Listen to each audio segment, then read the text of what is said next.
Assalamualaikum warahmatullahi wabarakatuh. Saya Zaina Tiara dari Fakultas Studi Islam Universitas Muhammad Arsyad Al-Banjari. Di sini saya ingin mempresentasikan tugas mengenai ulumul Quran. Yang pertama, makna Rasmul Al-Quran. Istilah Rasmul Al-Quran terdiri dari dua kata, yaitu Rasmul dan Al-Quran. Rasmul berasal dari kata rasama yarsamu yang artinya menggambar atau melukis. Istilah Rasmul dalam ulumul Quran diartikan sebagai pola penulisan Al-Quran yang digunakan oleh Utsman bin Affan dan sahabat-sahabatnya ketika menulis dan membukukan Al-Quran.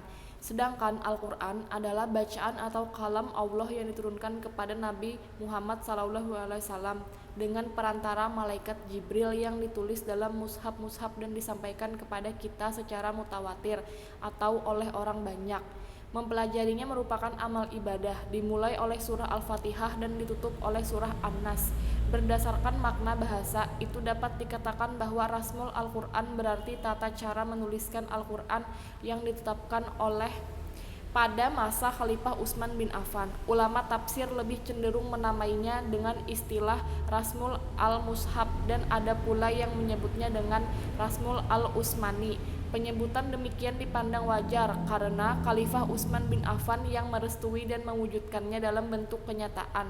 Rasmul Al-Mushaf adalah ketentuan atau pola yang digunakan oleh Utsman bin Affan beserta sahabat lainnya dalam hal penulisan Al-Quran berkaitan dengan mushaf-mushaf yang dikirim ke berbagai daerah dan kota, serta mushaf Al-Imam yang berada di tangan Utsman bin Affan sendiri. Rasmul Al-Quran atau yang lebih dikenal dengan Ar-Rasmul Al-Utsmani lil Mushaf atau penulisan Mushaf Utsmani adalah suatu metode khusus dalam penulisan Al-Quran yang ditempuh oleh Zaid bin Tsabit bersama 3 orang Quraisy yang disetujui oleh Utsman. Selanjutnya, sejarah penulisan Al-Quran.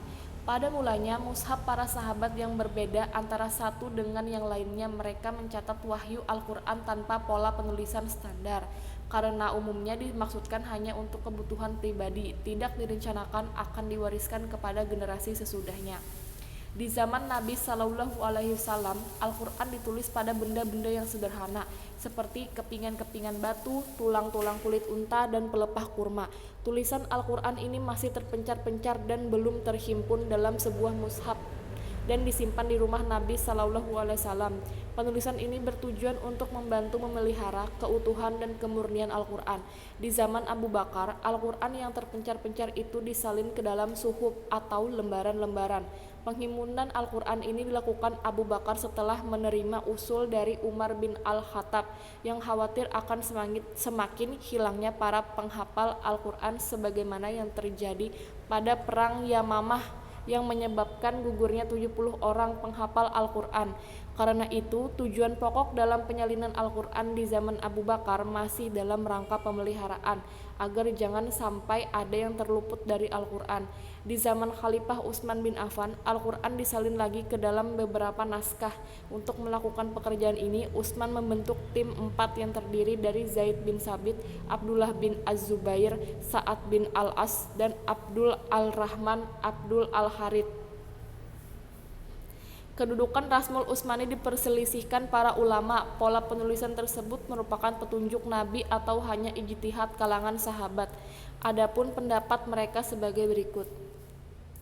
Kelompok pertama atau jumhur ulama berpendapat bahwa pola Rasmul Utsmani bersifat tauqifi dengan alasan bahwa para penulis wahyu adalah sahabat-sahabat yang ditunjuk dan dipercaya Nabi Shallallahu Alaihi Wasallam, dan para sahabat tidak mungkin melakukan kesepakatan atau ijma dalam hal-hal yang bertentangan dengan kehendak dan restu Nabi.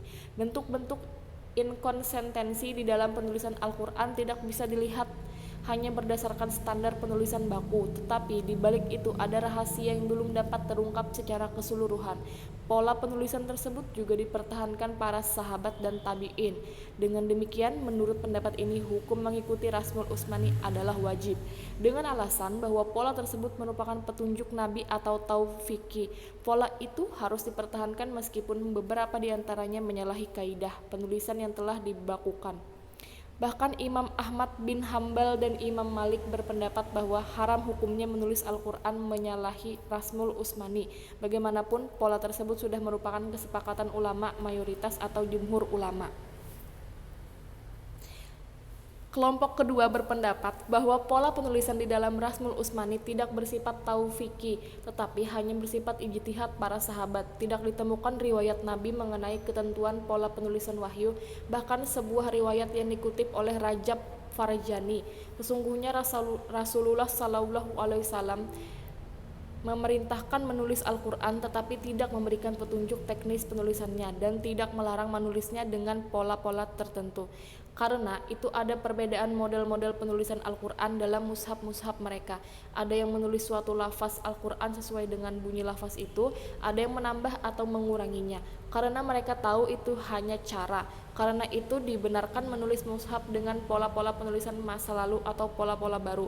Lagi pula seandainya itu petunjuk Nabi, Rasmul itu akan disebut Rasmul Nabi, bukan Rasmul Utsmani. Belum lagi kalau ummi diartikan sebagai buta huruf yang berarti tidak mungkin petunjuk teknis dari Nabi. Tidak pernah ditemukan suatu riwayat baik dari Nabi maupun sahabat bahwa pola penulisan Al-Quran itu bersumber dari petunjuk Nabi.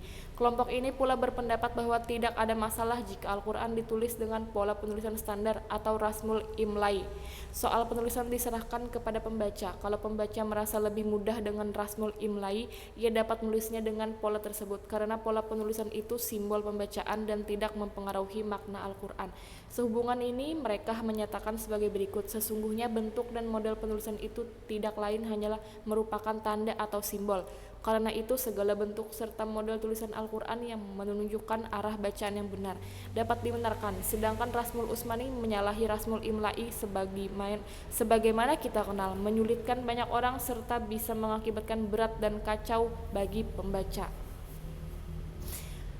Kelompok ketiga mengatakan bahwa penulisan Al-Quran dengan Rasmul Imlai dapat dibenarkan, tetapi khusus bagi orang awam. Bagi para ulama atau yang memahami Rasmul Utsmani tetap wajib mempertahankan keaslian Rasmul tersebut. Pendapat ini diperkuat Al-Zarqani dengan mengatakan bahwa Rasmul Imlai diperlukan untuk menghindarkan umat dari kesalahan membaca Al-Quran, sedang Rasmul Utsmani diperlukan untuk memelihara keaslian mushaf Al-Quran. Tampaknya pendapat yang ketiga ini berupaya kompromikan antara dua pendapat terdahulu yang bertentangan. Di satu pihak mereka ingin melestarikan Rasmul Utsmani, sementara di pihak yang lain mereka menghendaki dilakukannya penulisan Al-Quran dengan Rasmul Imlai untuk memberikan kemudahan bagi kaum muslimin yang kemungkinan mendapat kesulitan membaca Al-Quran dengan Rasmul Utsmani, dan pendapat ketiga ini lebih moderat dan lebih sesuai dengan kondisi umat. Memang tidak ditemukan nas yang jelas diwajibkan penulisan Al-Quran dengan Rasmul Utsmani. Namun demikian, kesepakatan para penulis Al-Quran dengan Rasmul Utsmani harus diindahkan dalam pengertian menjadikannya sebagai tujuan yang keberadaannya tidak boleh hilang dari masyarakat Islam.